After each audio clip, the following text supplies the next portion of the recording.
بسم اللہ الرحمن الرحیم اللہم افتح علینا حکمتک وانشر علینا رحمتک یا ذو الجلال والاکرام۔ تو جی ناظرین، الحمدللہ عز وجل ہماری ریاض الصالحین حدیث مبارکہ کی کتاب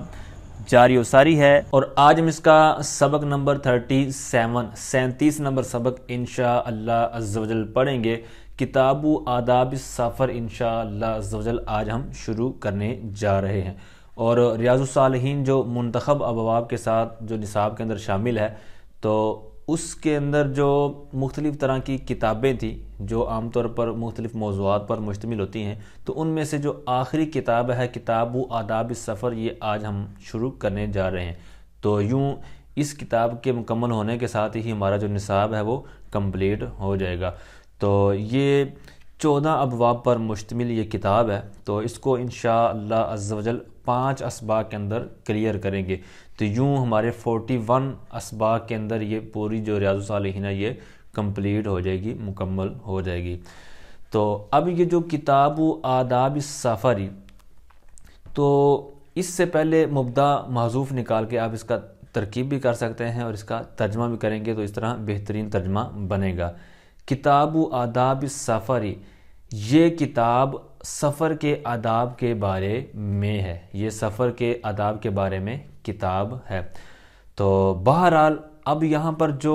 سفر لفظ آیا ہے، اسی طرح یہ اسی کے ریلیٹڈ ہے، تو یہ بار بار اس کا استعمال ہوگا۔ تو سفر کا ایک جو معنی میں نے ایک دفعہ پڑھا تھا، احیاء العلوم کے اندر غالباً پڑھا تھا، تو وہاں پر بہت زبردست ایک واقعہ لکھا تھا، وہ مجھے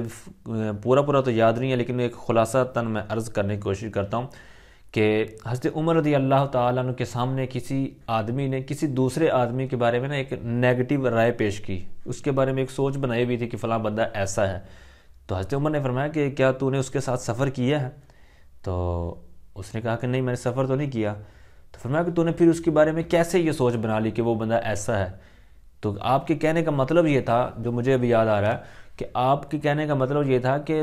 جب بندہ کسی کے ساتھ سفر کرتا ہے تب بندے کی پہچان ہوتی ہے کہ یہ بندہ کس شخصیت کا مالک ہے، کیسا اس کا برتاؤ ہے، کیسا رویہ ہے، یا کیسا اس کا بیہیویئر ہے، ٹھیک ہے۔ تو لہٰذا آپ نے بھی غور کیا ہوگا کہ کسی کے ساتھ جب ہم سفر کرتے ہیں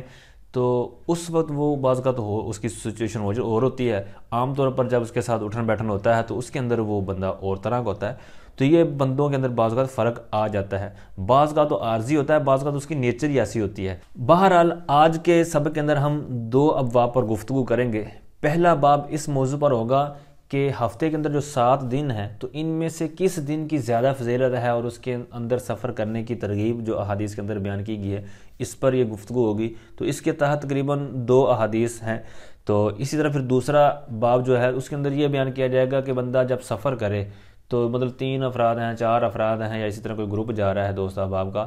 تو اس میں پھر ایک کو اپنا بڑا سرپنچ بنا لیں، امیر منتخب کر لیں کہ بھائی آپ ہمارے اس سفر کے امیر ہیں، تو آپ ہمارا مطلب رہنمائی کریں گے، آپ کے ہم مشورے پر چلیں گے، آپ کے حکم پر چلیں گے، ٹھیک ہے۔ تو اس طرح پھر دیگر اس کے بھی آداب ہیں، تو اس موضوع پر یہ دوسرا باب ہوگا۔ تو اس کے اندر تقریباً 4 احادیث انشاءاللہ عز و جل ہم تلاوت کریں گے، ان کی زیارت کریں گے۔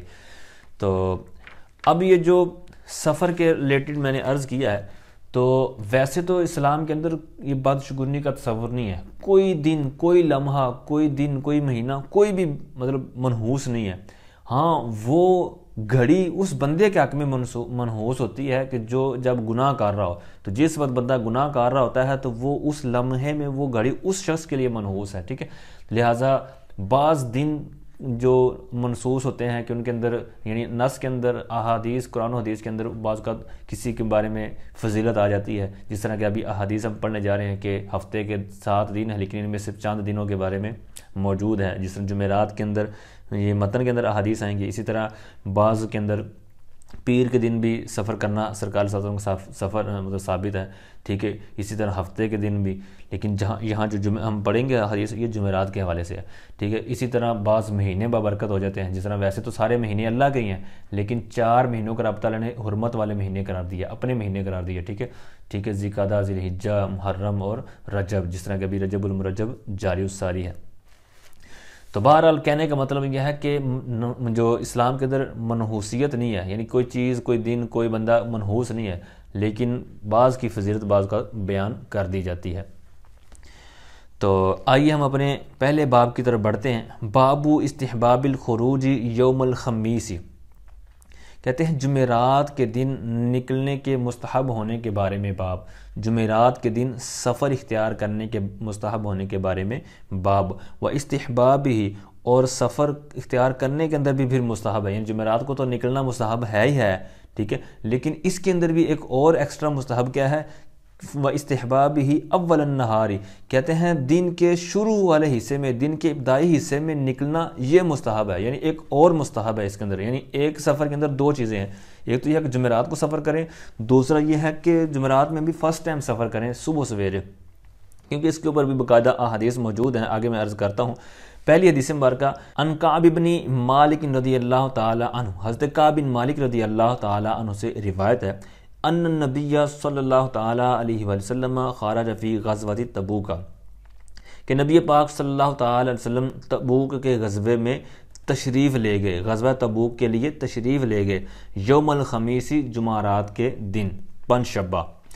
وکان یحب ان یخرج یوم الخمیس، اور نبی پاک صلی اللہ علیہ وسلم جمعرات کو سفر اختیار کرنا پسند فرمایا کرتے تھے، یعنی جمعرات کو سفر میں نکلنا، سفر اختیار کرنا، تو یہ سرکار صلی اللہ علیہ وسلم پسند فرمایا کرتے تھے۔ متفق علیہ، تو یہ حدیث پاک متفق علیہ، یعنی بخاری شریف کے اندر بھی موجود ہے اور مسلم شریف کے بھی اندر موجود ہے۔ تو اب اسی طرح ایک اور روایت میں آگے فرماتے ہیں، وفی روایت فی الصحیحین، اور صحیحین میں ایک روایت ہے، یعنی یہی صحیحین سے مراد جو ہے وہ بخاری اور مسلم شریف، یعنی ان کے اندر ایک اور روایت بھی ہے، لَقَلَّمَا كَانَ رسول اللہ صلی اللہ تعالی علیہ وسلم یخرج الا فی یوم الخمیس، لَقَلَّ قلیل سے، قلّہ یعنی کم ہونا، تو کہتے ہیں کم ہی تھا کہ رسول پاک صلی اللہ علیہ وسلم سفر اختیار فرماتے جمعرات کے علاوہ، یعنی جمعرات کے علاوہ سرکار صلی اللہ علیہ وسلم کا سفر اختیار کرنا بہت کم ہے، تو اس سے اشارہ ملتا ہے کہ جمعرات کے علاوہ بھی سرکار صلی اللہ علیہ وسلم کے سفر کرنا ثابت ہے۔ تو لہٰذا ایک تو یہ ہو گیا کہ جو یہاں پر ہم پڑھ رہے ہیں اس باب کے تحت کہ جمعرات کو نکلنا اور اس میں بھی صبح کے وقت نکلنا یہ مستحب ہے، تو اب بعض جو احادیث کے اندر بیان کیا گیا ہے کہ سرکار صلی اللہ علیہ وسلم تو ہفتے کے دن بھی سفر اختیار فرمایا ہے، اسی طرح پیر کے دن اگر کہیں سے روایت آپ کو ملتی ہے تو پیر کے دن بھی، جس طرح کہ حجۃ الوداع کے لیے جو حضور نے سفر اختیار فرمایا تھا تو وہ ہفتے کے دن سفر اختیار فرمایا تھا، ٹھیک ہے، تو لہٰذا ان روایات کو پڑھ کے آپ یہاں پر شش و پنج میں مبتلا نہ ہوں، کیونکہ یہاں پر خود فرما دیا گیا کہ سرکار کم ہی جمعرات کے علاوہ سفر اختیار فرمایا کرتے تھے، تو اس سے اشارہ ملتا ہے کہ جمعرات کے علاوہ بھی سفر اختیار کرنا ثابت ہے، لہٰذا ان احادیث کو پڑھ کر آپ شش و پنج میں مبتلا نہ ہو۔ اب یہ جو فرمایا گیا ہے کہ صبح جمعرات کو بھی سفر کریں، اور دوسرا یہ ہے کہ فرسٹ ٹائم صبح والا، تو اس کے اوپر باقاعدہ ایک اور حدیث ہے، طبرانی شریف کے اندر ذکر ہے کہ بورک لامتی فی بکورہا یوم خمیسہا، یعنی پنج شبہ جمعرات کی صبح سفر کرنے میں میری امت کو برکت دی گئی ہے، ٹھیک ہے، تو یہ احادیث کے اندر اس طرح کے مضامین موجود ہے۔ اب جمعرات کو ہی خاص کیوں کیا؟ صبح کے بارے میں تو میں نے عرض کر دیا کہ اس کے بارے میں باقاعدہ برکت کی دعا کی گئی ہے، لیکن صبح کو سفر کرنے کے بارے میں اور جمعرات کو، تو اس کے بارے میں چند اس کی وجوہات میں عرض کرتا ہوں۔ ایک تو یہ ہے کہ یہ جمعرات کا جو دن ہے تو یہ مبارک دن ہے، اس دن کے اندر بندوں کے جو اعمال نامے ہیں تو یہ اللہ تعالیٰ کی بارگاہ میں پیش ہوتے ہیں۔ اسی طرح جمعرات کا جو دن ہے تو یہ جمعہ کا پڑوسی ہے، ٹھیک ہے، تو یہ اس کی گویا کہ آمد کی خبر دیتا ہے، ٹھیک ہے، اسی طرح اور بھی اس کی بہت سی حکمتیں موجود ہیں۔ تو خیال یہ رکھنا آپ نے کہ سفر کے لیے ہفتہ، پیر اور جمعرات نہایت ہی مبارک ہیں، ٹھیک ہے، لہٰذا ان کے اندر آپ سفر اختیار کر سکتے ہیں۔ جو کوئی ہفتے کے دن سورج نکلنے سے پہلے سفر کو نکل جائے انشاءاللہ عز و جل کامیاب اور بامراد واپس ہوگا، ٹھیک ہے، لہٰذا جائز ہر دن تو سفر کرنا جائز ہے یا جس طرح میں نے عرض کر دیا شروع میں، لیکن بعض دنوں کی خاص فضیلتیں ہوتی ہیں، بعض اوقات کی فضیلتیں ہوتی ہیں تو ان کے اندر خصوصیت کے ساتھ برکت ہوتی ہے، جس طرح کہ اگلی حدیث پاک کے اندر ایک صحابی مالدار ہو گئے اس نسخے پر عمل کرنے کی وجہ سے۔ وعن صخر بن وداعۃ الغامدی صحابی رضی اللہ تعالی عنہ ان رسول اللہ صلی اللہ تعالی علیہ وسلم قال اللہم بارک لامتی فی بکورہا۔ حضرت صخر بن وداع غامدی صحابی رضی اللہ تعالی عنہ سے روایت ہے کہ نبی پاک علیہ الصلوۃ والسلام نے یوں دعا کی، اللہ پاک کی بارگاہ میں عرض کی، اللہم بارک، اے اللہ تو برکت دے، لامتی، میری امت کو، فی بکورہا، ان کے صبح کے کاموں میں، مولا کریم میرے امت کے صبح کے کاموں میں برکت عطا فرما۔ تو یہ نبی پاک علیہ السلام نے دعا ارشاد فرمائی ہے، یعنی اللہ کی بارگاہ میں یہ دعا التجا کی ہے، عرض کی ہے۔ تو آگے سرکار صلی اللہ علیہ وسلم کا باقاعدہ پھر عمل بھی ہے اس پر، جو اوپر آپ نے جو معلومات ابھی احادیث پڑھ لی ہیں۔ وَكَانَ إِذَا بَعَثَ سَرِيَّةً أَوْ جَيْشًا بَعَثَهُمْ مِنْ أَوَّلِ النَّهَارِ، اور جب بھی سرکار صلی اللہ علیہ وسلم کسی لشکر کو بھیجتے، سریہ کہتے ہیں چھوٹے لشکر کو اور جیش کہتے ہیں بڑے لشکر کو، تو نبی پاک علیہ السلام جب بھی کسی چھوٹے لشکر یا بڑے لشکر کو بھیجتے تو دن کے شروع میں ان کو بھیجتے، یعنی فرسٹ ٹائم بھیجتے، تو چونکہ اس کے اندر برکت ہے تو اس کے اندر کامیابیاں ہیں، تو اس لیے سرکار صلی اللہ علیہ وسلم باقاعدہ خود بھی عمل کرتے اور دوسروں کو بھی مطلب وہ یہ فرمان عطا فرماتے۔ تو اب جو حضرت صخر بن وداع جو راوی ہیں حدیث پاک کے، وَقَانَ صَخْرٌ تَاجِرًا، تو حضرت صخر بن وداع جو صحابی تھے تو یہ تاجر تھے۔ وَقَانَ يَبْعَثُ تِجَارَتَهُ أَوَّلَ النَّهَارِ، اور آپ اپنا مال تجارت دن کے شروع میں روانہ کیا کرتے تھے، یعنی جب دور دراز علاقوں کے اندر، جس طرح ملک شام وغیرہ جس طرح کے مشہور اس وقت کے علاقے تھے، منڈیاں تھیں، تو ان علاقوں میں جب اپنا مال تجارت بھیجتے تو قافلے کو صبح ٹائم روانہ کرتے تھے۔ اب اس کا فائدہ کیا ہوا؟ فَأَثْرَا، تو آپ امیر ہو گئے، وَكَثُرَ مَالُهُ، اور آپ کا مال و دولت بہت بڑھ گیا، بہت برکت ہوئی ماشاءاللہ۔ رواہ ابو داود و ترمذی، اس روایت کو، اس حدیث پاک کو امام ابو داود اور امام ترمذی نے روایت کیا ہے، بیان کیا ہے، وقال حدیث حسن۔ اچھا، یہ جو نبی پاک علیہ الصلوۃ والسلام نے ارشاد فرمایا ہے کہ اے اللہ میری امت کے صبح کے کاموں میں برکت عطا فرما، یعنی میری امت کے تمام ان دینی اور دنیاوی کاموں میں برکت دے جو وہ صبح سویرے کیا کریں، جیسے سفر، طلب علم، تجارت وغیرہ۔ تو امام نووی علیہ رحمہ فرماتے ہیں کہ جو تلاوت کرنے یا علم شرعی حاصل کرنے اور تسبیح پڑھنے یا سنت کاری کے لیے کوئی وقت مقرر کرنا چاہے تو اس کے لیے اس حدیث پاک کی وجہ سے صبح کا ابتدائی وقت مقرر کرنا سنت ہے۔ اسی طرح سفر، نکاح اور کوئی بھی نیا کام صبح کے ابتدائی وقت میں کرنا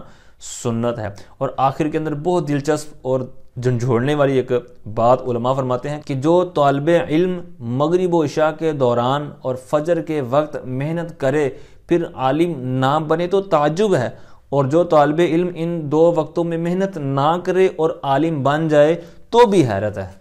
اللہ اکبر۔ تو لہٰذا ان جو اوقات کو بیان کیا گیا، ویسے تو طالب علم کے لیے جو کھانے پینے کے اوقات ہیں یا آرام کے اوقات ہیں، تو اس کے علاوہ اس کو محنت کرتے ہی رہنا چاہیے، چاہے وہ ذہین ہے چاہے وہ کند ذہن ہے، لیکن ہر ایک کو چاہیے کہ خوب محنت کرے، خوب آگے سے آگے بڑھنے کی کوشش کرتا رہے، دین اسلام کی ترقی کے لیے، اس کی اشاعت کے لیے اپنا حصہ ضرور ملانے کی نیت سے وہ پڑھے۔ آگے فرماتے ہیں بابو استحباب طلب الرفقۃ وتأمیرہم علی انفسہم واحدا یطیعونہم،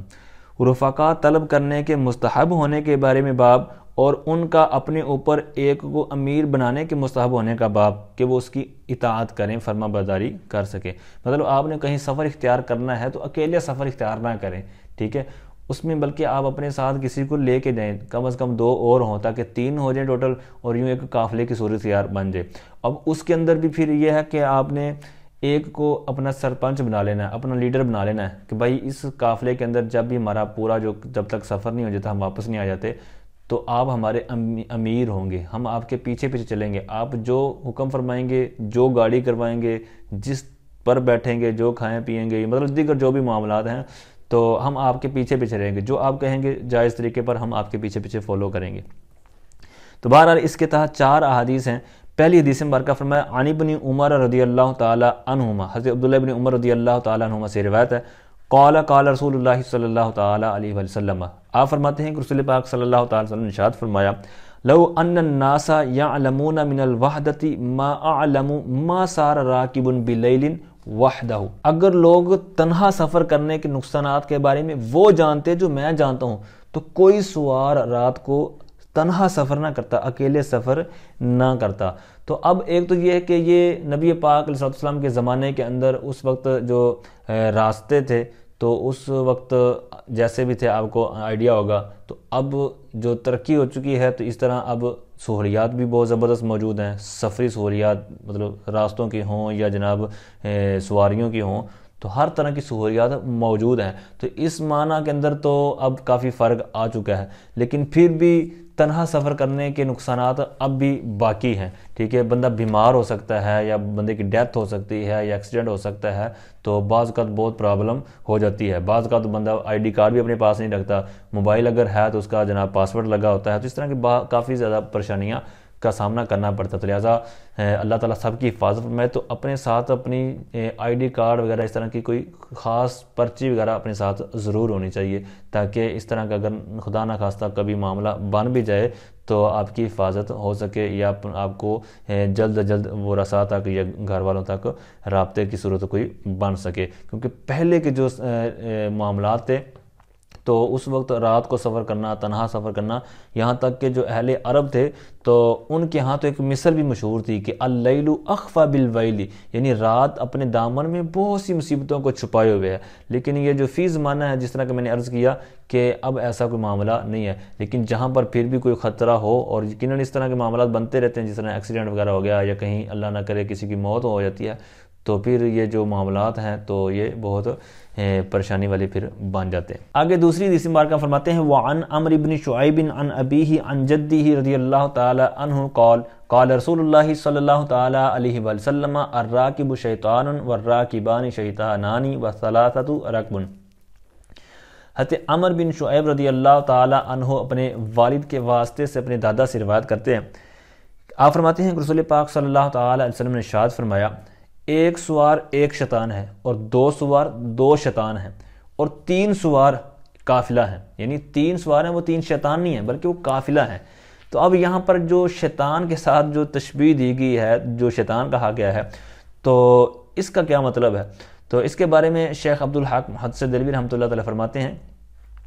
کہ ایک سوار اور دو سواروں کو سفر سے منع فرمایا، کیونکہ ایک سے جماعت فوت ہو جائے گی، دو افراد کے لیے وقت بسر کرنا مشکل ہو جائے گا، اور دو افراد میں سے اگر ایک فوت ہو جائے یا بیمار ہو جائے تو دوسرا ساتھی بے بس اور مجبور ہو جائے گا، اور شیطان خوش ہوگا. مطلب یہ ہے کہ ان کے ساتھ شیطان ہے جو انہیں شر کا حکم دیتا ہے، اس لیے بطور مبالغہ خود انہیں شیطان فرما دیا. اس حدیث سے معلوم ہوا کہ سفر میں تین افراد کا ہونا ضروری ہے، اور یہ جماعت کی کم از کم تعداد ہے. ٹھیک ہے، تو اس طرح بہرحال اس کے نقصانات تو بالفرض